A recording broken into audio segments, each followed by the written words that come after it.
Kita kagak berangkat nih, Pak. Asik. Kalau mau aja disuruh-suruh. Kasihan tuh bangku didudukin. Ya, ya,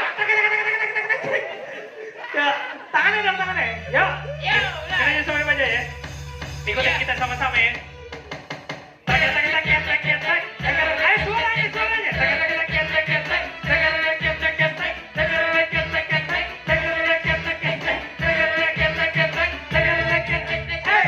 Naik bajai, niat gue santai. Habis manggung ngecapek, lemes lunglai. Tapi bising, berisik, jadi gak asik. Pengen tidur malah pusing, jadi terusik.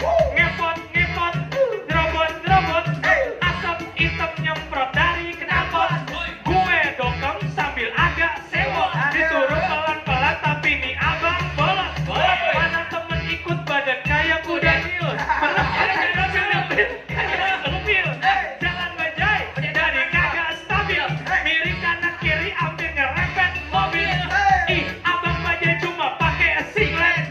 Duh, bau asap ketek nyebur kek. Ngelap keringat mulu. Buset, celananya kotor kayak abis mencret. Hantu bajai dari India. Hantu bajai suka-suka hiye. Hantu bajai dari India. Hantu bajai gue ada di Jakarta. Hantu bajai hobinya suka ngepot.